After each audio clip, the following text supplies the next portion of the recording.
So it seems that there's some rather enormous leaks out for the Grey Knight Codex. The new rules and updated profiles are broadly looking like good news for the faction, at least at first impressions. We know what the Nemesis Dreadknight with the great big melter does. There's some fairly big changes to Terminators, including different squad sizes, though I'm sure the Grey Knight community is going to be none too happy about the removal of Kaldor Draigo.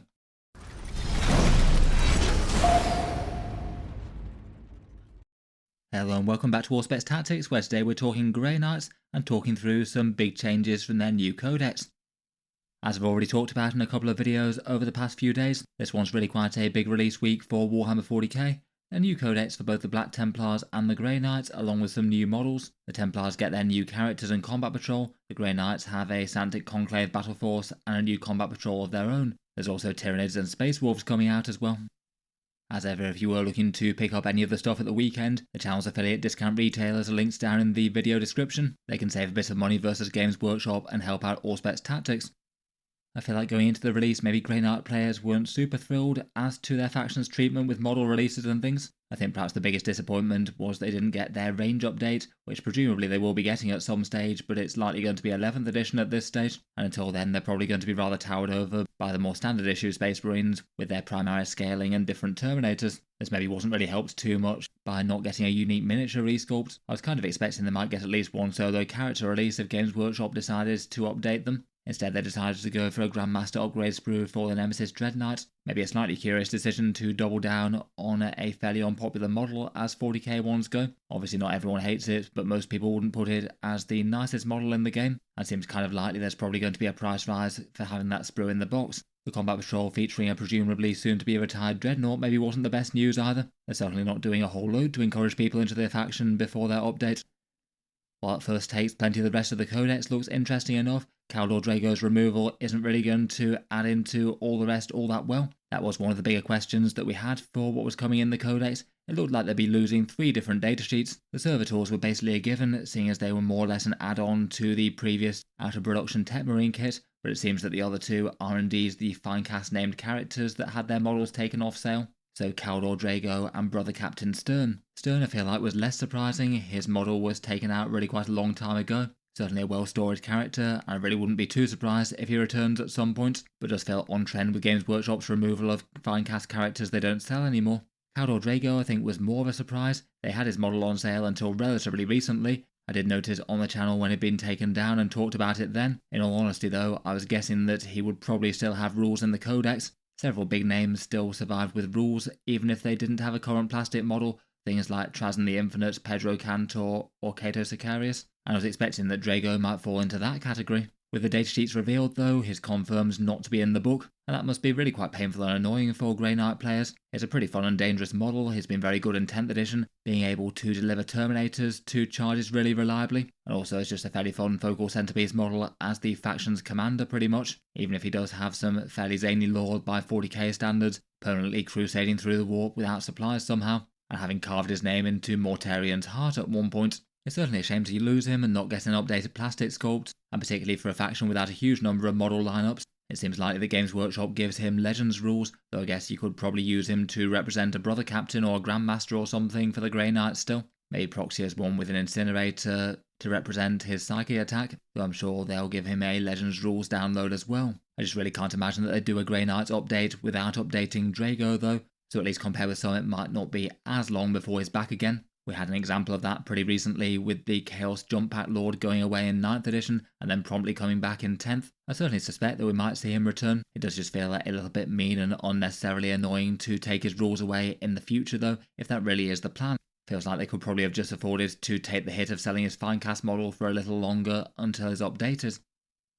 Moving on to other interesting stuff from the codex though. Games Workshop gave us some rules previews. The faction rule stays basically the same. The Teleport Strike Force has a few similar options, though some have shifted around, and has a big damage buff when units drop in, but there's plenty more that the previews hadn't touched on. For removed datasheets, it seems that the Techmarine has managed to survive into the book, though as I sort of slightly suspected, he is now represented by the Primaris Techmarine, the one with the Forge Bolter and Grav Pistol. Kind of interesting to see the Grey Knights essentially get a Primaris model in their lineup now. Though it sort of feels like it's part of Games Workshop's whole feature of making the distinction between Primaris not really all that a big one, and they're just basically the way that Space Marines are now. In Grey Knights he still does things that Techmarines do, and he's gained a special rule of a free heroic intervention if vehicles are charged within 6 inches of him, which maybe doesn't feel quite as powerful as the more standard one with the big damage buff for vehicles slain nearby. Still could be handy with Dreadknights though.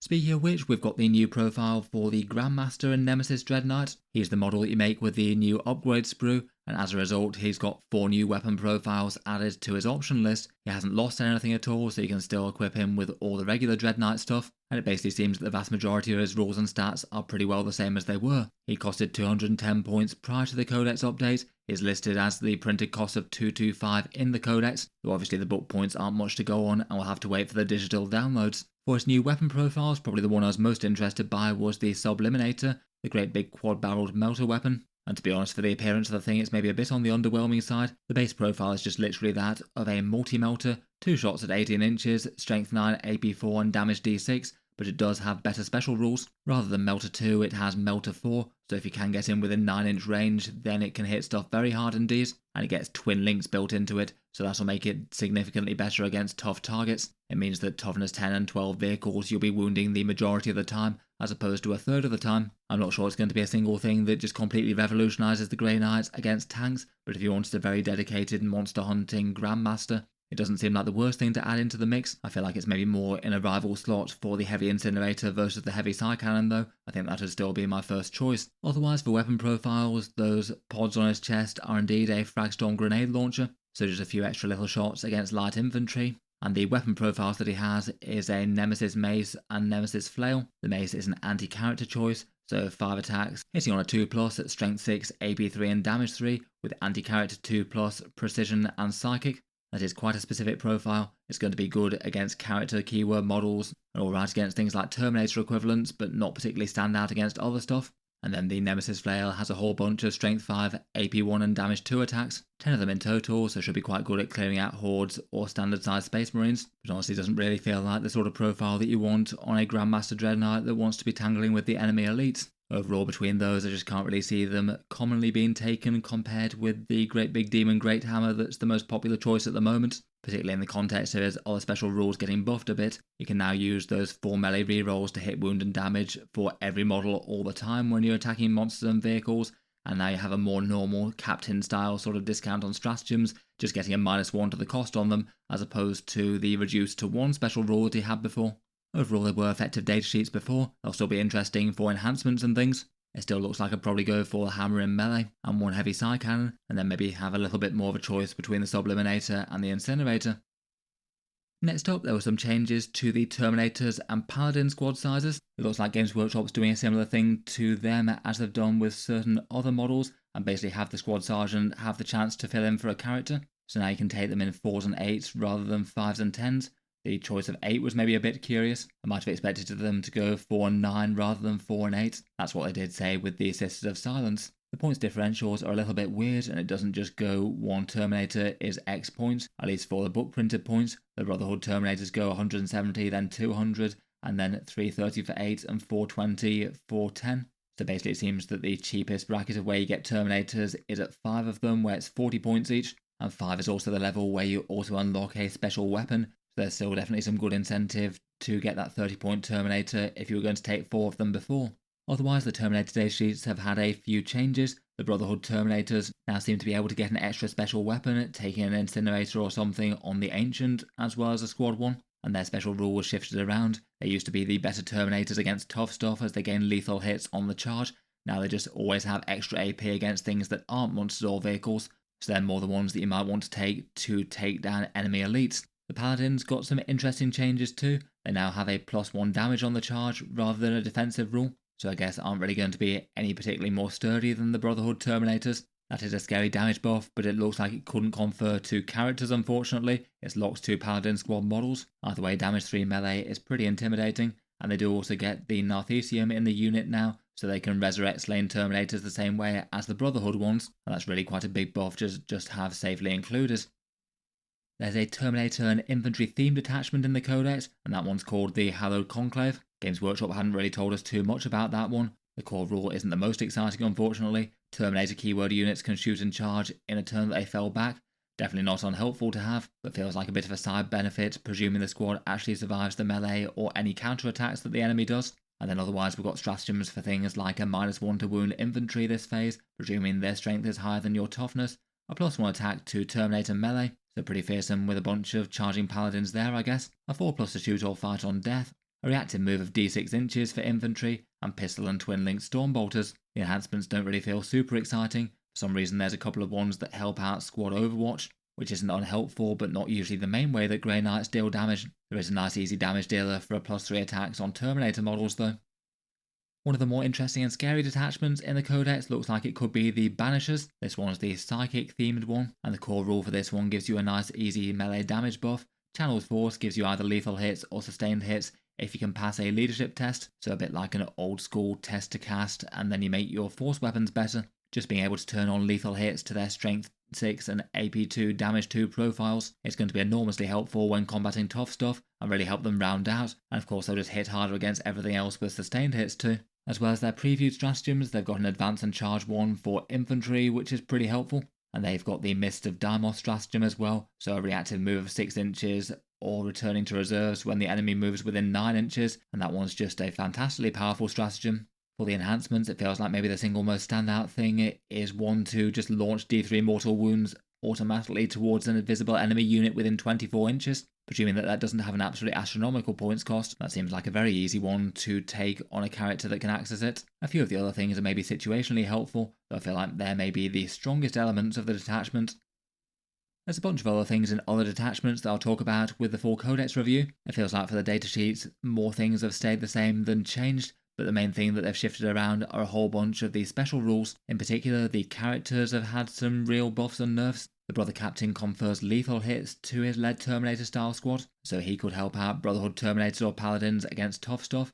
The Librarian's Vortex of Doom has now become a shooting attack, not quite the same amount of sheer devastation there. It's not going to be so good against monsters and vehicles, but potentially better against standard Space Marines, a bunch of Strength 8, AP2 and Damage 2 shots. His other special rule is quite a good one though, preventing shooting at 18-inch range. The Brotherhood Champion can give advance and charge rather than fights first, which I feel like might be a side grade or downgrade really. It's still not a bad rule though, I guess for strike squads. The Chaplain seems like it's just been nerfed, giving you reroll charges rather than a +1 to wounds. A bit weird not to get the standard Chaplain buff there. And the Grandmaster on foot gets the more normal discounted command point option. Otherwise, for some other datasheets, the Purgation squads have lost their indirect fire, which is maybe a shame. I feel like that's often been a staple of their datasheets in several editions in the past. Instead, they now have a rule to slow down units that aren't monsters or vehicles, so a -2 to move and charge, maybe a little limited by the fact that they only have so much range in themselves, but I guess not bad to hand that out with a Psy Cannon. The Purifiers seem to be buffed, their Purifying Flames are AP -2 now, and they have a better reroll rule for the datasheet. You get to reroll wound rolls of 1 all the time, and then all wound rolls versus things on objectives. They feel like between that, they could be just a pretty fantastically threatening squad between their ranged and their melee damage. The Dreadnought does get a small boost, allowing it to mark a target that it's shot for a +1 to hit. That definitely seems helpful enough, but also at the same time it's going to have to cost really not that much if that's the main draw to it. Rhinos give an aura of a 6+ feel no pain versus mortal wounds, and Razorbacks buff shooting of a unit jumping out of them by 1 AP. I guess that could have some reasonable enough interest for Purgation squads. Their Incinerators would really quite enjoy that. In any case though, let me know your thoughts as to the first impressions of the Grey Knight Codex for you. Overall, a fair bit of the stuff looks at least kind of interesting. Just a shame that Games Workshop seems to have given such a letdown for the Grey Knights on the model front in 10th edition, between combat patrols, no character updates, no range refresh, and then taking out Draigo and Stern. Hopefully the next video on the channel should be a full review of the Codex, so feel free to subscribe to Auspex Tactics or check back later if you'd like to see that.